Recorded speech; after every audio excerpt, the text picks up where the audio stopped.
All right, well, this is just your weekly reminder that we post every Wednesday at 5 p.m. on Spotify, Apple Podcasts, and YouTube for the full visuals. Go follow us on Instagram, YouTube, TikTok, and Facebook at Nothing But Controversy, on Twitter at NB Controversy, and go to nothingbutcontroversy.com/shop to buy our premium merch. DM one of us if you would like a premium NBC trucker hat. Everything's premium with Matt, eh? Everything's premium with NBC, bro. Premium. Everything is premium with NBC. With that being said, let's go to episode 48. This is Nothing But Controversy. Four guys on a podcast and we're talking about sports. Four guys on a podcast and we're talking about sports. Nothing But Controversy with Matt, Dawson, Cam, and Shaner.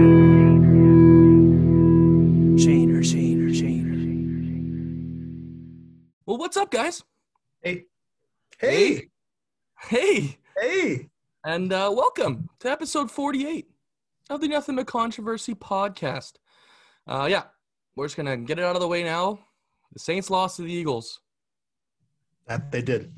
Unfortunately. They kind of got the brakes beat off them, to be honest. Yeah. I mean, listen, I'm not going to blame anyone.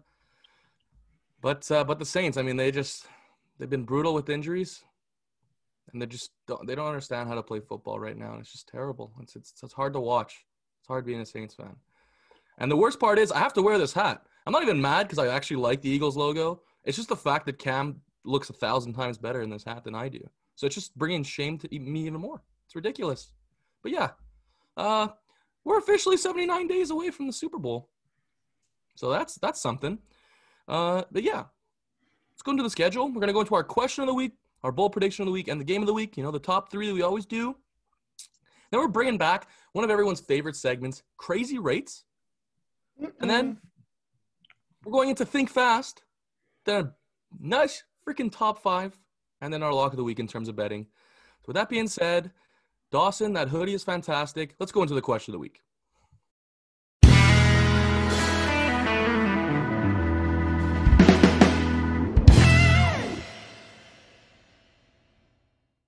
All right, so since it's week 12 and it's Thanksgiving in the States, our question of the week is, what are you thankful for? All right, take that as you want. But you know what I'm thankful for? I'm thankful for Shane Wright being available in the next draft. Because unfortunately, like you guys, I am a Habs fan, and right now the season isn't looking too good. The only thing that's looking up is we might have a chance at this guy. And this guy is a generational talent, so taking him would be absolutely fantastic in our hometown where the draft is happening in Montreal. Let's go. Is NBC crashing the NHL draft this year? Absolutely. I went the last time I was in. It was in. Yeah. It was fucking sick. I would love to go. I have never been. We might I would have to make it absolutely happen. love to go. Yeah, no, I'm in for that. I remember they drafted Louis LeBlanc. And everyone fucking lost their mind because he's a fucking Quebecois. Yeah. But anyways, what I'm thankful for, putting aside all the mushy stuff like my family, my girlfriend, my friends, my health. I'm gonna put all that aside, and I'm gonna be thankful for Jonathan Taylor. Oh my God. It seems like a few weeks ago we were, having the debate of is Jonathan Taylor, number 5, number 6 in the league's top 5 backs. I think he's definitely cracked into the top 5, at least for me. You guys can make the arguments, like, let alone this season. I think, he is a top 5 back in the NFL. This season aside, that's just my opinion. But God, am I thankful for Jonathan Taylor. 5 touchdowns against the Bills. Huge win against the Bills. Huge win. I'm just pumped. So, and I'm also thankful that the Colts are getting hot at the right time. This was probably the toughest stretch of their schedule, back to back, playing the Bills and the Bucks. But the boys they're looking equipped to get it done. So we'll see. Yeah, similar to Dawson here, I'm not going to touch on too much of the mushy stuff. I'm obviously thankful for family and friends. But again, similar to Dawson, I'm thankful for my team being hot at the right time. They picked it up later on in the year here. And another thing I'm super thankful for is 3 football games on Thursday. That's what I was gonna say too. Fuck. That's a game changer. Excited for that one. You're not thankful for Mac Jones? No. You better be. You Yeah. better be thankful. Offensive Rookie of the Year. No I'm comment. thankful for Dawson, and I'm thankful for Dawson giving me Jonathan Taylor in fantasy. Yeah. For what looks Okay. like chump change compared to the numbers he's been putting up. And, Yeah. and on that note, I'm thankful for a good fantasy team. I haven't had a good fantasy team in how long now? I'm sitting in second place, right behind LBS. You're in first. I'm in first. Yeah, you Ah. are actually. So listen, anything can happen in the playoffs. I'm not saying I'm going to win, but I am thankful for it. Another thing I am thankful for, obviously, a lot of cool stuff happening in the NFL this year, but the parity we're seeing in college football this year. As it stands right now, we have no idea who the top four is going to – me and Shane are both at Oregon. I don't know about you guys. We both had Oregon in our top four last week. They're gone. That's done. So I'm thankful for all the shit we're seeing there. Yeah. Going to be a Oregon nice got smoked. Yeah. Oh, yeah. Smoked. That was crazy. Wasn't expecting that for sure. No. I'm not a really mushy person, so you're definitely not getting it out of me. So just a reminder, we are Canadian. I feel like we should have done this on Canadian Thanksgiving, not We American. did. On record. I think we did. Why the fuck are we doing it again? Because it's American Thanksgiving. We're not American. We have American listeners. Anyways, okay. I'm gonna be thankful for all the people that came on this show as a guest. You know, you helped us out. So thank you to you. I just said he's not about the mushy stuff. Yeah. That's really mushy, but you know, the guys like David Sanchez, Milt Stiegel, you know, James Sobolski, guys like that. Carl Elsner came on this podcast, helped us out. So Tanner I'm thankful Marsh? to you guys. Tanner Marsh, yeah, everybody, whoever I forgot the name. Thank you to you Ashton. guys. Ashton, yeah, but I don't really like him that much. So That's true. All right. Well, hey, a lot to be thankful for this year, but that's just one thing from each of us that we're thankful for. With that being said, let's go to our bold prediction of the week. So, as LBS alluded to before, there are 3 games on Thursday for Thanksgiving. My bold prediction is that it's going to be a Thanksgiving miracle, and all 3 underdogs are going to win. The Lions against the Bears, the Raiders against the Cowboys, and the Saints against the Bills. I know I just said the Saints are terrible right now, and they are. But hey, they like to play well against good teams. So hopefully they play well against the Bills. But yeah, it's going to be a Thanksgiving, probably like plus a million, that frickin' parlay right now. Not for nothing, though. Detroit, I'm shocked they're underdogs because they play their best football on Thanksgiving every year. Every year, the Detroit Lions, roster of a fucking peewee football team, they put on a show every Thanksgiving. And I'm thankful for that. Looks like Jared Goff is slated to start as well. That's what I Yeah. So my bold prediction of the week, we're jumping into the future. Currently sitting at plus 1,600. Your Indianapolis Colts are not only going to make the playoffs, they're not only going to win their wild card matchup, they are going to win the AFC. Currently sitting at 1,600. I think that there's some value there. I'm not saying they're going to win the AFC, but at plus 1,600, I definitely think there's some value there, especially with how hot they're becoming. You know, they have the defense to do it. The offense is clicking. There's some value. So I'm gonna sprinkle a little cheddar on there. But plus 1,600, Colts to win the AFC. I love it. And speaking of Thanksgiving magical stuff happening and the Detroit Lions playing well on Thanksgiving, my bold prediction this week is DeAndre Swift will rush for 2 or more touchdowns against the Bears and propel the Lions to their first win of the season. At plus 750, I don't hate it. And, hey, we just alluded the Detroit Lions play their best football on Thanksgiving. So, hey. Yeah, you know, there's something going on there. I think we all think alike because that was the exact train of thought I had. I'm gonna give the Lions a first dub on Thanksgiving against the Bears, but I'm gonna throw in a little sprinkle here. Give me the under 41.5. Both teams potentially starting backup quarterbacks. I don't think Goff playing makes a difference for the Lions' offense ability to do anything. So, yeah, give me the under, but give me Lions money line as well. Did you guys see the clip of the Bulls game yesterday? The entire crowd is yelling "Fire Nagy." Yeah, killed me. listen, I'm happy that the Bears keep losing. We got their first round pick, so they could lose out for all I care. I was actually going to do what Matt did and go underdogs, but I have no faith in the Saints beating the Bills. So I'm just going to go with the Lions and the Raiders winning their matchups. I think the Raiders are like plus 7.5 against Dallas. So I think that one's pretty bold. So I'm going to go with just those two teams. Bills should win. All right. That was our bold prediction of the week, and let's head into our Week 12 game of the week. So honestly, there are quite a few good games this week. Got like games like the Packers and the Rams. That's a big one. But one massive one. We got the Bucs visiting the Colts. Like Dawson just said, this is probably the Colts' toughest stretch of the year. Unfortunately, Dawson, I have the Bucs winning this one, 28-21. I do think that the Bucs are a better team than the Colts. Not that the Colts aren't playing well, because I think they are. I think that Jonathan Taylor is playing out of his mind. But 28-21 Bucs, and my X factor is going to be Rob Gronkowski. I think whenever they use him and he gets a minimum, let's say like 5-6 catches, it's unstoppable, that offense. So if Rob Gronkowski could take over, I don't see a lot of teams stopping the Bucs. So yeah. Hey, earlier in the year we had a Colts. I think it was Colts Rams as our game of the week, and I went up against my boys, and I got some heat in the comments. So just so you guys know, I will not be doing that again. Okay, I think the Colts can make the argument of one of the hottest teams in the NFL right now. Not the best team in the NFL. I'm not saying that at all, but one of the hottest teams in the NFL. And they showed it against the Bills. So I think they're going to ride that momentum.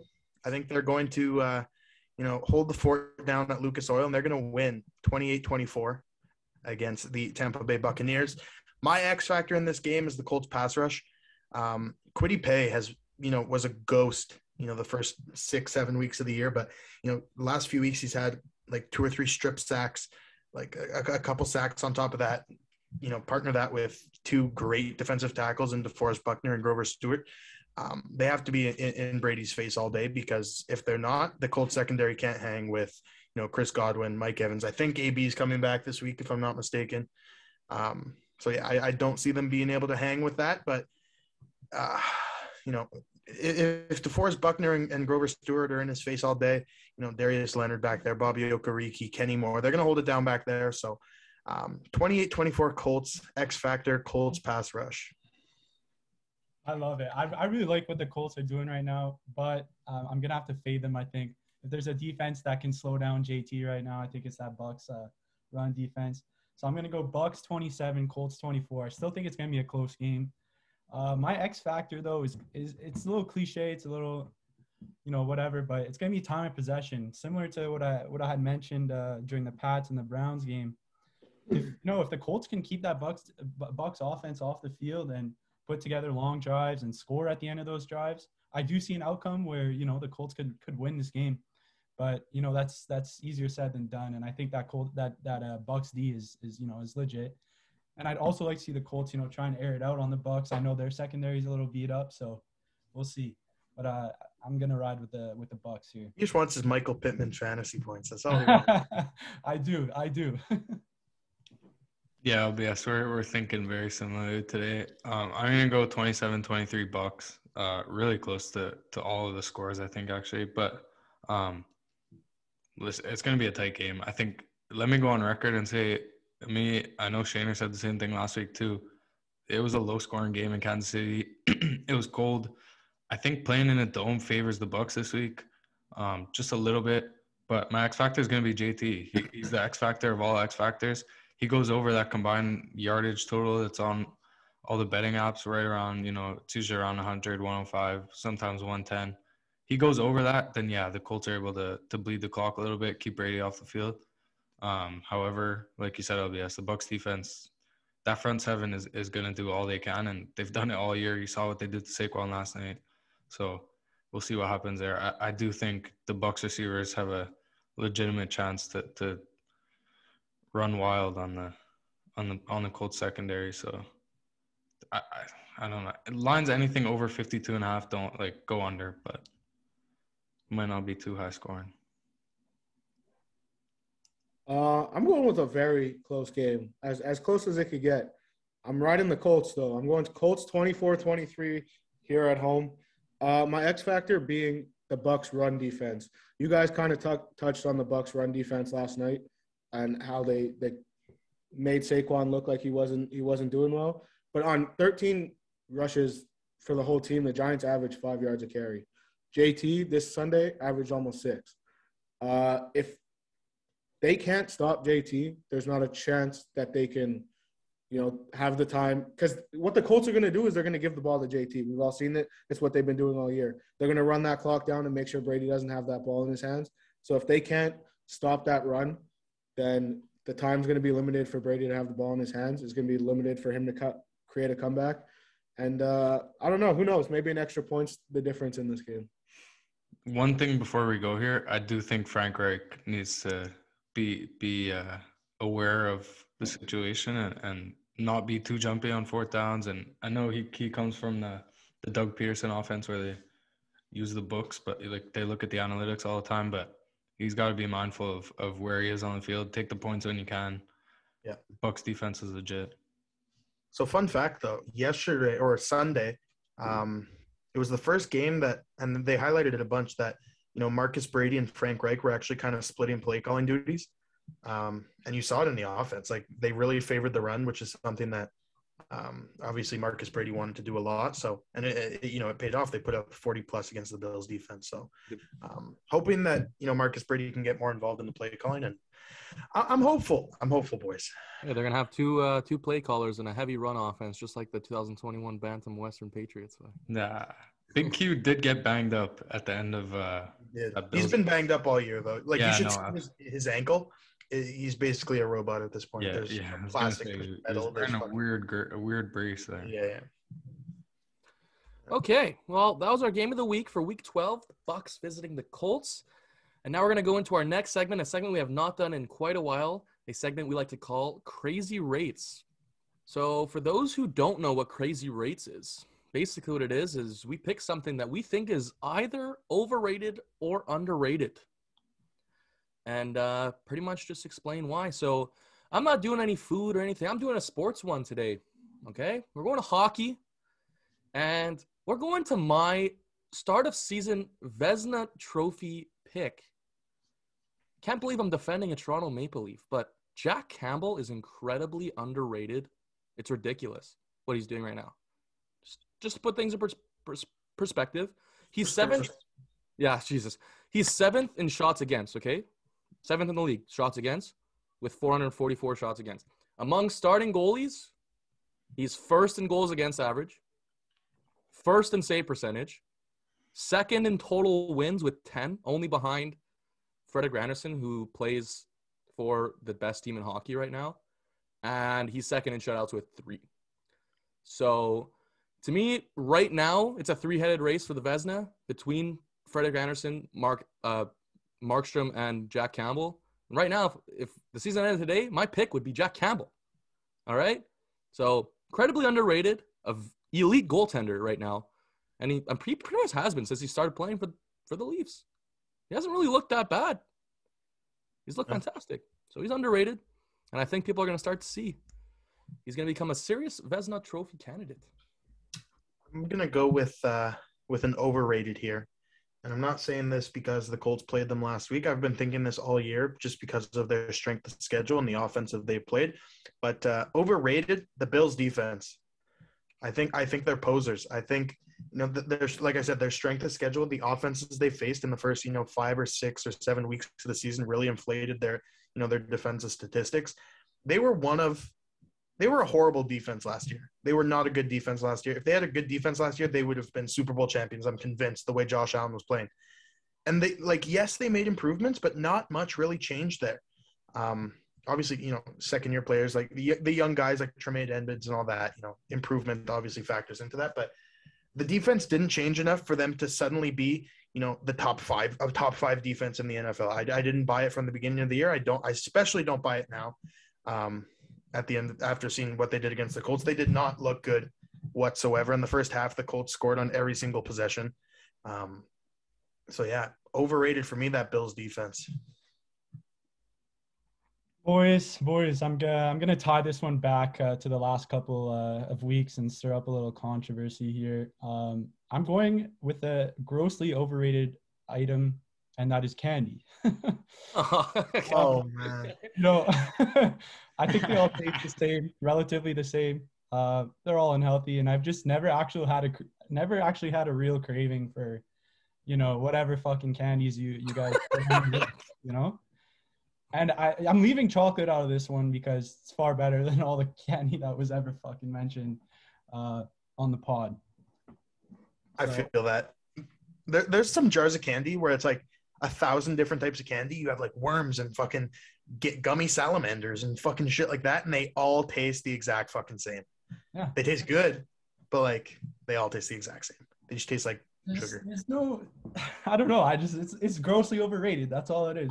I don't know, but like I'm gonna say pause before I say what I'm about to say. But like I find with like candy and gummies, it's like a lot of mouthfeel. Like I like the chewiness of it. Like the flavor's all right, but it's got some good mouthfeel. Pause. Mouthfeel. Couldn't have used any better word for that. Mouthfeel. I think the chewiness of candy actually kind of goes into why I think it's overrated. Like that. Hey, fuck you. All right. I also have a small food item that I need to mention. Friend of the show, Ethan Dow. For those of you that know him, great guy. Also a great cook, it turns out. But one night when we were here, Cooking he was overrated. no. He was chefing it up, and he pulls out of his bag something I never thought I would see after dinner. And this was a can of hot chocolate powder. And I haven't had hot chocolate in I don't know how long, but we all made a little cup of it, and so underrated, hot chocolate. I never think to have some when I'm cold, but it is so good. I just feel like people don't talk about it enough. I have a hot chocolate and then I have coffee, and I'm like, this is fucking disgusting. Who the fuck drinks coffee? Why am I willingly drinking coffee when I could have hot chocolate? I almost said coffee was underrated today. Coffee. I know like, a little bit of like hot chocolate. I mean, hot chocolate has like a bit of caffeine sometimes, but like imagine if it was like highly caffeinated, like where we could drink it every morning and wake us up. Anyways, the real underrated I have here this week is college football rivalry week. We're in it now. It's not talked about enough. So many good games, like every single year. We have the Egg Bowl on Thursday. Ole Miss, Mississippi State, sick game. We have Bama, Auburn, usually pretty good. Sometimes not so good, but usually pretty good. Oklahoma State, Bedlam, that's a good game. With Florida and Florida State this year, battling for a bowl game. Winner gets bowl eligible, losers not eligible. So, yeah, just a bunch of good games this week. No one talks about this. No one talks about this week every year, so I like it. Did you even talk about Michigan and Ohio State? Yeah, there's that one too. There's a bunch you could go, but I love Michigan Ohio State games. me too. I'm gonna stick with college football here for my under and overrated. I'm gonna go with an underrated player, a guy who gets overlooked by this year's draft class at the quarterback position.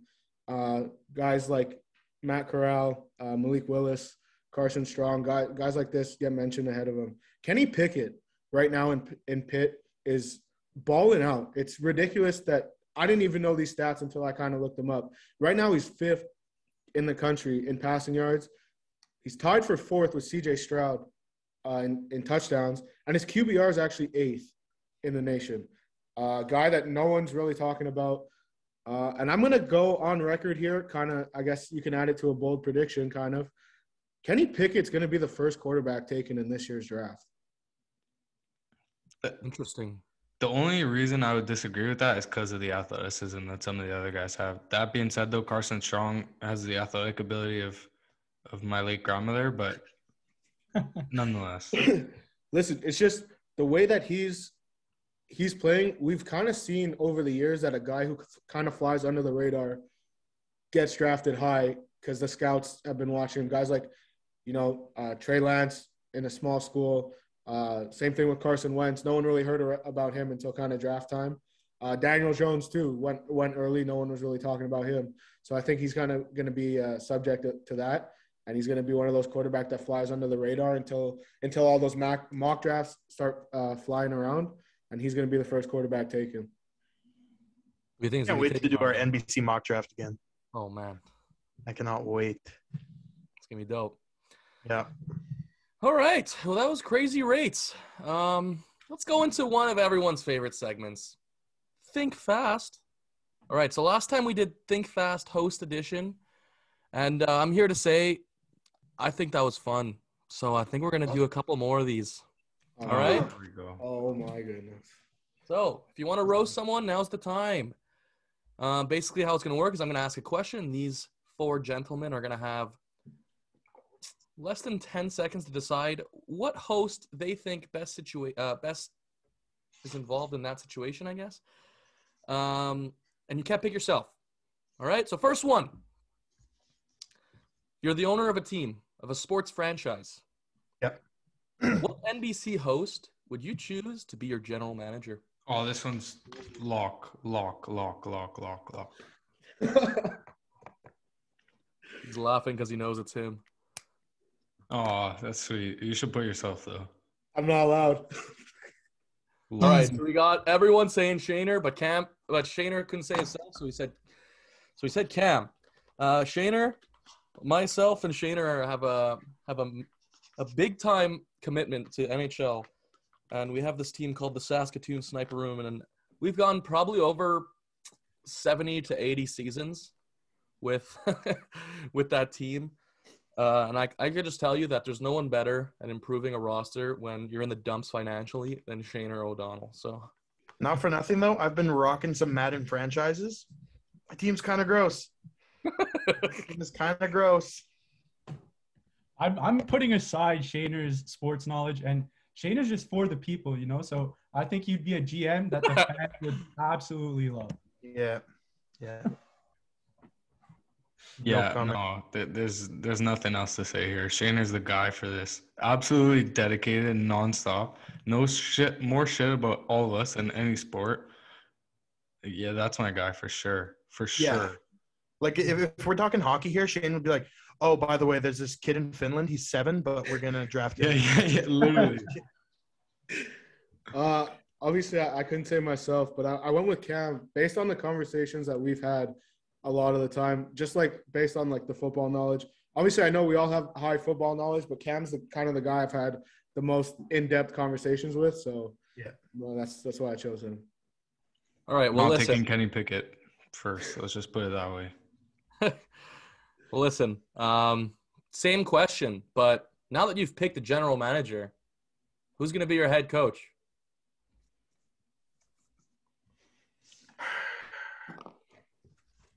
So wait, it can't be Shane then, right? I guess not. 'Cause he's my GM. I mean, I could do both. I mean, yeah, if you want. Hey, thanks. Bill Belichick. You know what? This is no slight to Dawson because he did a great job this year. All right, so I have Dawson. So does Cam and Shaner. Dawson has Cam, and LBS had Matt. The reason I picked Dawson is because he has already been an interim head coach, and I believe he's actually 2-0. You were 3-0. 1-0, 3-0.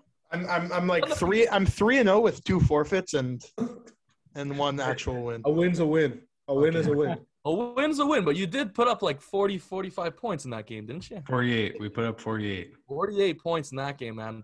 Yeah. And Or was listen, it 38? I think Dawson.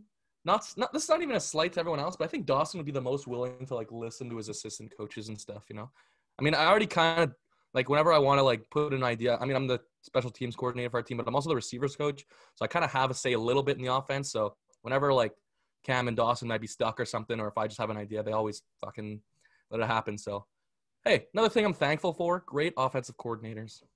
Hey. Thanks, bro. Yeah, I mean, I wrote Cam.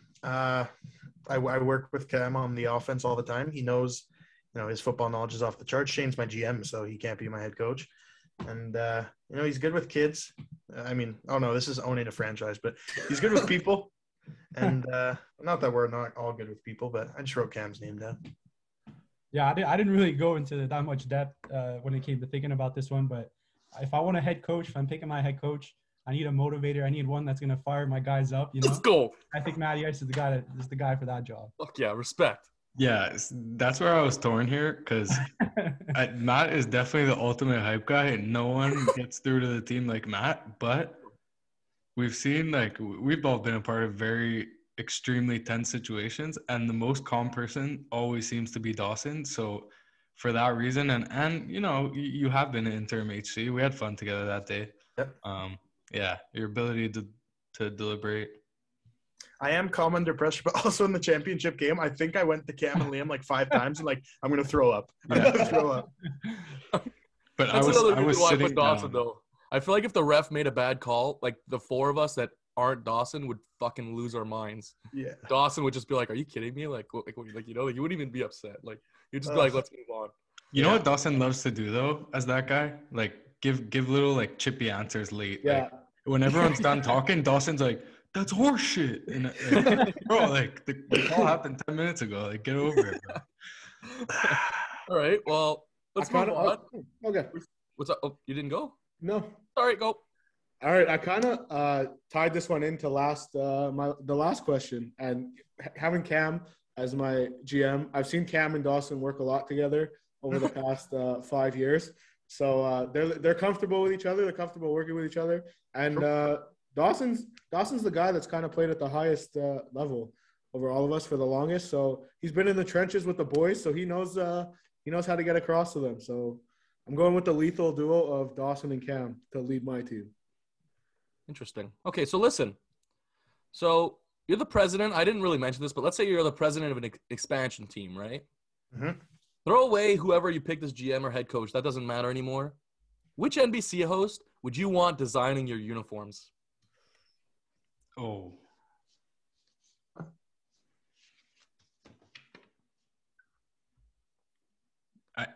Matt, it would be you, except the amount of times we made uniforms as kids on NHL. And they were fucking neon green and pink and shit. Yeah, exactly. All right, wait. Everyone keep them up. Myself and Liam have Cam. Cam and Dawson have LBS, and Shaner has me. So the reason I picked Cam is I kind of went back and I looked, this is a couple days ago. I looked back at when we did favorite uniforms and stuff. And I think I just like Cam's list the best. I think Dawson's was pretty damn good too. But yeah. Creamsicles. I don't know. I'm a big white uniforms for me have to be just clean. And every team has nice white uniforms. Every team has white uniforms. I just feel like Cam would go freaking icy white beauty freaking uniforms, and that's what I want in mine. I mean, just referring back to in real life, I think Liam could put an outfit together. Liam, can definitely put an outfit together. And like Cam said, it's exactly what crossed through my mind. I've made Madden jerseys with Matt and stuff. Mind you, he was a kid. Yeah, so Matt was a big fucking lime green. Matt was a fucking big lime green, big neon pink kind of guy. So couldn't have that for my jerseys. Obviously, his taste now is better, but I just went with Liam. Yeah. But I'm glad you got 2 of you went with me, because I feel like I would have picked myself if I could have. I think I would design some fire jerseys, some clean jerseys, some jerseys everyone would love. But Cam, I just feel like he could make another clean jersey too. I don't know. Fair enough. Yeah, there's no secret here. LBS has a flair for fashion. I feel like adding a little sprinkle of fashion into some sports uniforms would go a long way. So. I feel like LBS would not only be in charge of the uniforms, but who could wear what underneath and what kind of drip they could have. So we'd have a good looking team if LBS is at the reins. Everyone has to crop top their jerseys. I went with Matt. Matt is my Saskatoon Sniperoon designer. He's the guy I trust for the job. When my team's lifting the Stanley Cup 5 years in a row, that's the guy who designed the jerseys, and that's what looks best. So that's why I went with him. I appreciate it. All right. Which host do you think can drink the most, i.e. could outdrink you? Oh, this is...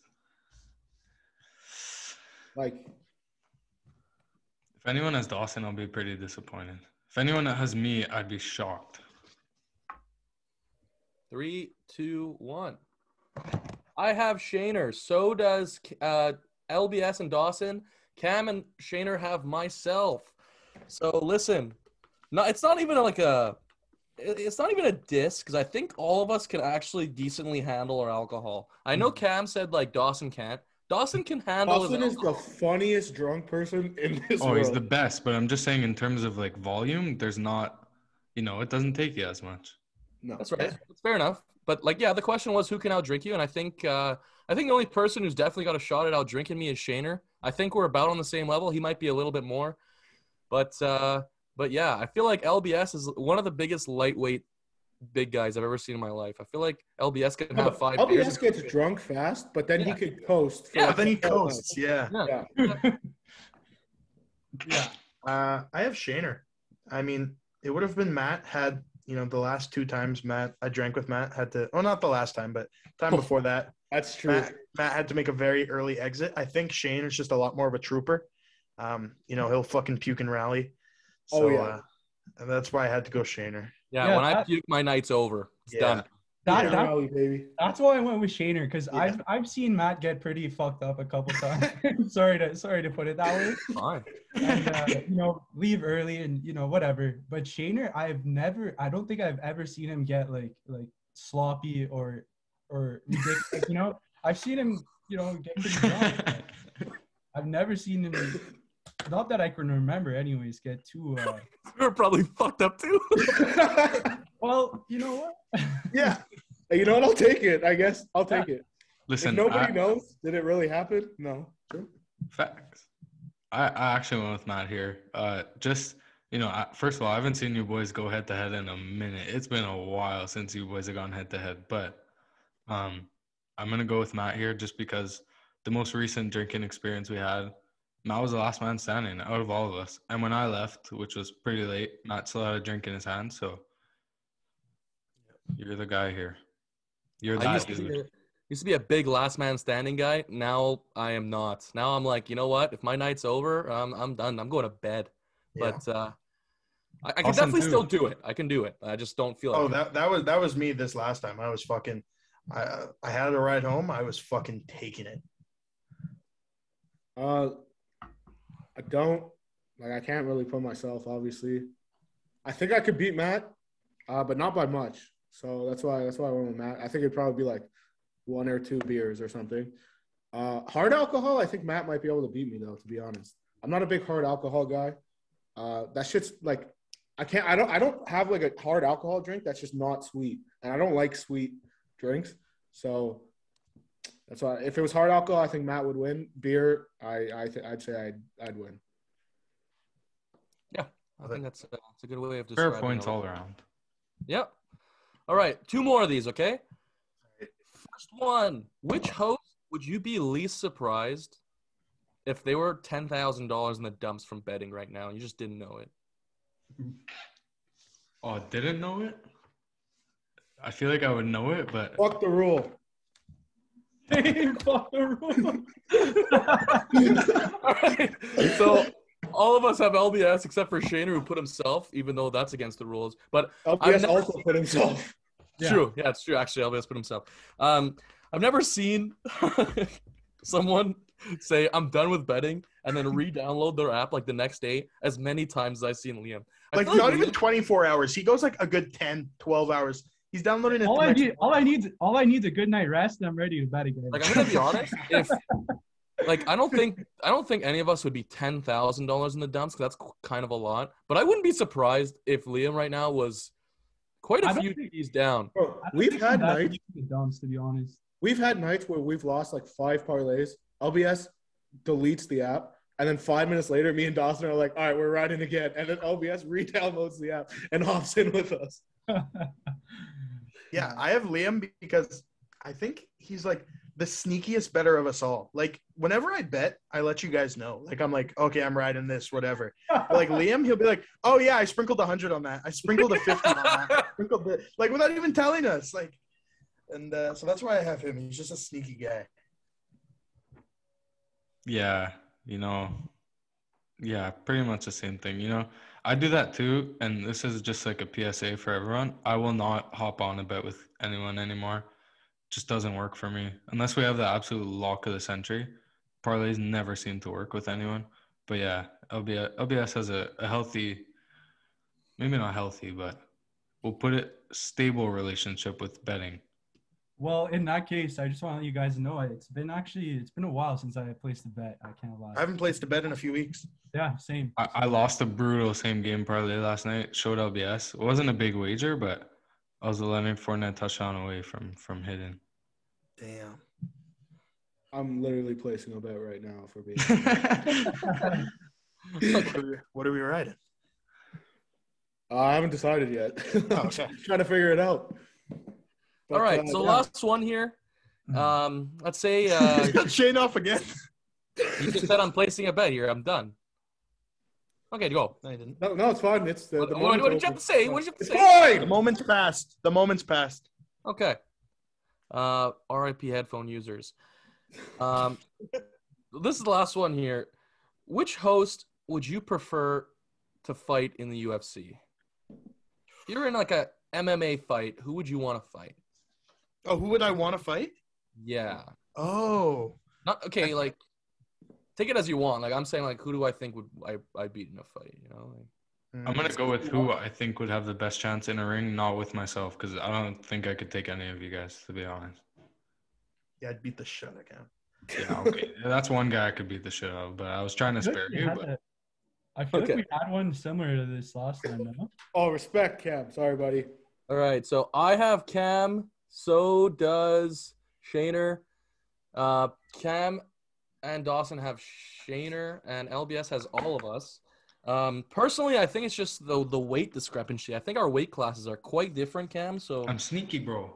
I'm like I know you're Floyd. sneaky, bro, but I feel like as a heavyweight, I could connect with one, and just the sheer scientific force will drop you. You know, like Fair not enough.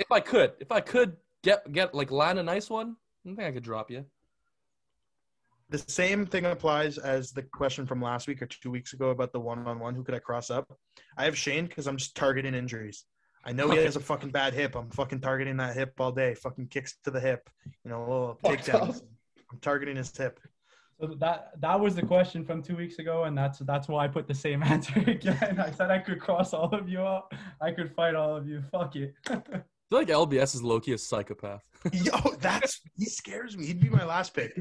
I don't think I could fight any of you, so I'll say it's like my tag team partner or like who I think has the best chance. Shane is definitely the partner, bro. Whenever we get a little too licked up, Shane's always ready to go with me. No one else is usually ready to go. Shane's looking sideways at people for no reason, just the same thing I do. Don't know what it is. You know, some people actually just make unnecessary comments and tease you up a bit, but man.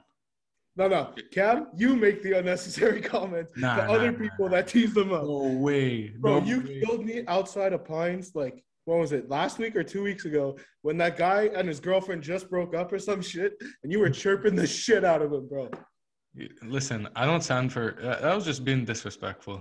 Fucking killed me. She was crying and he's just like looking away, smoking his rig, like God. Yeah, it was definitely a weird situation.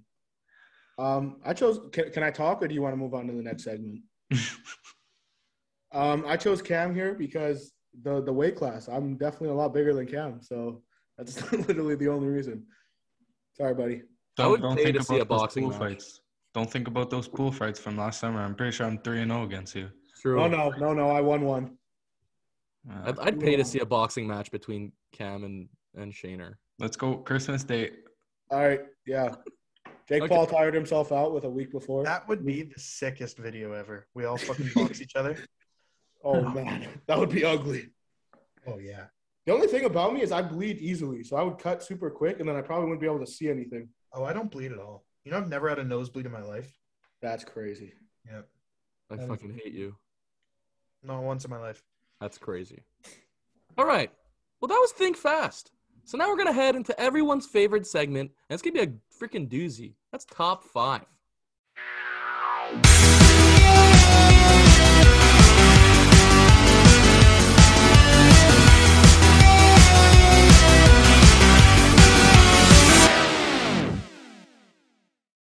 This week, okay, so in previous weeks, we've done best logos in respective, like, leagues. We're doing best logos of all time in all sports. Okay? So maybe I didn't do exactly best. I did like my favorite, So at number 5, I have the Philadelphia Flyers. Don't know why. I said it in the NHL logos. Fantastic logo. Number 4. Funny enough, I'm wearing the hat right now, but I think the Philadelphia Eagles logo is absolutely fantastic. Very nice. Number 3, Montreal Canadiens. Most classic logo in NHL history. Probably the second most classic logo in sports history, if you ask me. Number 2, the most classic sports logo in history, which would be the New York Yankees. Fantastic. It's stylish. Everyone wears New York hats. And number 1, my favorite logo of all time, weirdly enough, is the old Florida Panthers logo. The Panthers like this. Yeah. Love that logo. It's freaking fire. And the reverse retros that they have are absolutely fire. Maybe the best uniform in the NHL right now, in my opinion. All right. At 5, I have some vintage ones in here. But at 5, I have I called it the old/new Coyotes logo, Arizona Coyotes. Oh, that's good. Kachina. Really? What? Yeah. Kachina. Kachina. Yeah. I love that. At 4, Liam's wearing the hat right now, but I love the Yukon Huskies logo. Yeah, it's cool. Like the actual Husky itself, not the text one, obviously. But at 3, same as Matt, I have the Philadelphia Eagles. That's the sexiest logo in the NFL. I love it. At 2, not the current one, but the generation before this, Montreal Alouettes logo. Absolute classic. Being from Montreal, absolutely love it. And then at number 1, the vintage Mighty Ducks. Ooh, Love that one. Good one. Wow. Love that one. I like Really? that list. You? Well, for me, number 5, I have the Toronto Blue Jays. I think they've had since they've come into fruition, into existence, they've had fire logos, except for I'd say the early 2000s when it just said Jays or whatever. Number 4, kind of a random one, but I just always like this one. The St. Louis Cardinals. I love the Cardinal on the bat and then cursive writing, just fire. Number 3, a nice vintage Memphis Grizzlies logo. Ooh. Fire. Number 2, I have another vintage logo here, the Toronto Raptors when they first came to life. Logo was tough. And number 1, the classic Montreal Canadiens. I think it's one of the, the most well-recognized logos in the world and, put next to some soccer teams and the Yankees or whatever. So got to go with the Habs. All right. Okay. At 5, I also have the Arizona Kachina logo. Love that one. Yeah. I really like what they're doing now with the new jerseys too. At 4, I have UNC. It's Really? pretty simple. It's pretty simple, but I really like the light blue, and also like not necessarily just the NC, but like with the Ram too. Like it's more of a vintage logo, but I like the way they do it. At 3, the Dolphins vintage logo, the like cartoon looking dolphin with the Fire. I like that one. At 2, really vintage team that doesn't even exist anymore, kind of on the same lines as LBS, but the Vancouver Grizzlies old logo. Love the color scheme with the green and red or turquoise and red, whatever it is. Oh, yeah, bro. That's what I meant to say. I said Memphis. My bad. I was talking about Vancouver. And then at number 1, definitely biased, not ashamed about it, but the Eagles logo, absolutely love it. I find comfort in that logo. So, yeah, it's my number 1. I'm going to give an honorable mention after Shane goes. Me too. Yeah, no. No, because I think it might be on your list. Oh, mine's not. The NBC logo. Fire. How do you know that wasn't my number 1? I was going to say.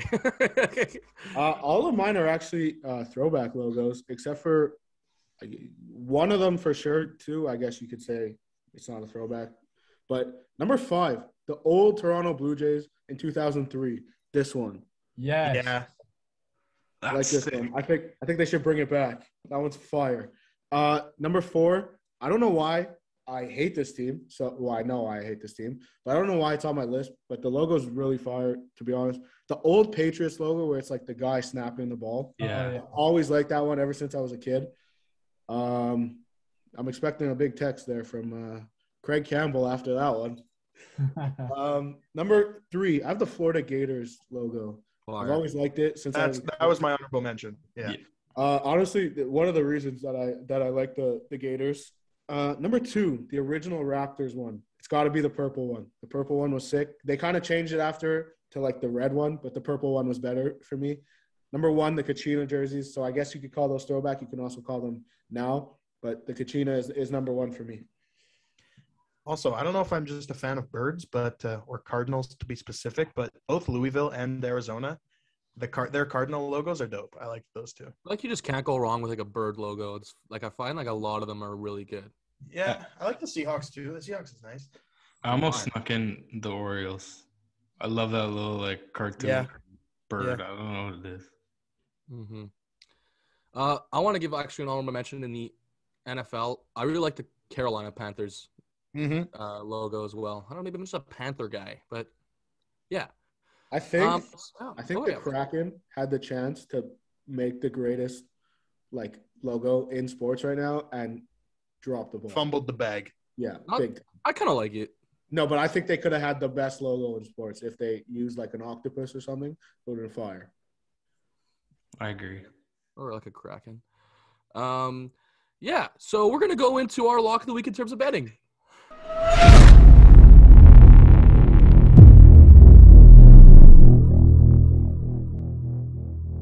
All right, this is our last segment. Our lock of the week in terms of betting. This week, I don't know why, but I'm picking a team I don't like. But the Falcons are 1-point favorites against the Jags. I think that's a little low. So I'm going to take Falcons -1 as my lock of the week. I think I could see them winning by 7+. Okay. I'm going to say 3 things because, first of all, I want to give another honorable mention in the top 5. Kansas Jayhawks, fire logo. Second thing I want to say is a shout out. I want to give a shout out to fucking Canadian Christian Veilleux out of Penn State. Absolutely balled out in his, it's not going to be first career start because he didn't start the game, but absolutely balled out. Threw a touchdown to another Canadian, Malik Mega. Fucking shout out to you. He's going to be freaking good, man. And then my lock of the week, it's about as much of a gimme as it gets. I'm going to ride it till I die.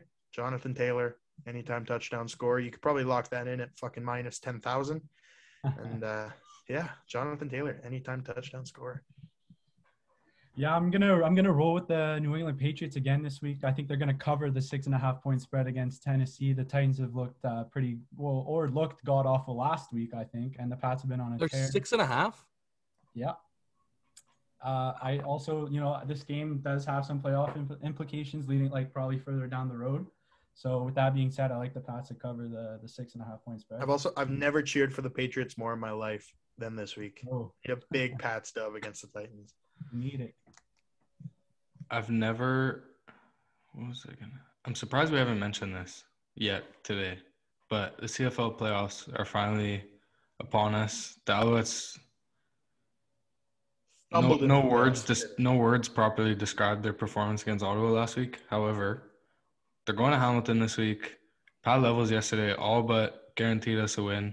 Couldn't find any betting information on this game yet. I'm sure it'll come out in the next couple of days, but Sunday the Owls are going to travel to Hamilton. They're going to get the dub. Lock it up. Alouettes money line. We'll see you. Let's go. We'll see you in Toronto. We'll see you in Toronto. We can beat Toronto too. Mm-hmm. Sure. Absolutely. It's the CFL. Anyone could beat anyone. Owls could absolutely be playing in the Grey Cup in 3 weeks. Fucking roadie boys. That's a road trip. Where's the Grey Cup this year? Hamilton. Oh, yeah. It's drivable. Yeah. All right. Talking about Penn State. Somehow they are favored over Michigan State this week. Yeah. But I don't know how. There's only 1 point. It is Michigan State +1. To me, that's just a pick 'em. So I'm going to go Michigan State money line as my lock of the week. Get some value there. Not really. It's like +100 or something. That's value. Yeah, it's not great, but I mean, I'll take it. It's a win. A win's a win. In this day and age, in the shape we're all in, yeah. Even money, you take it. Absolutely. Well, hey, listen. That does it for episode 48 of the Nothing But Controversy podcast. We're 4 episodes away from 1 year, which is We're kind of also crazy. 2 away from 50. Yep, that is true. What the fuck is going on there? What are we doing for that? I don't know. We're going to have to do something crazy. We're going to have to brainstorm. Yeah. Something crazy's got to be going on then. Maybe I make the trip down and we do a live episode. I don't know. Oh my God! Don't even tempt me with that. Don't even tempt the viewers with that. Okay? Hey, listen. If you want a live freaking show, we can do that. But what you got to do is you got to like this video, you got to subscribe, and collect your kiss from Shaner. Hey Shaner, what happens in Vegas stays in Vegas. Have a great trip. Be safe. Absolutely. Everyone wish Shayner a good trip to Vegas. Good trip to Vegas, Shaner.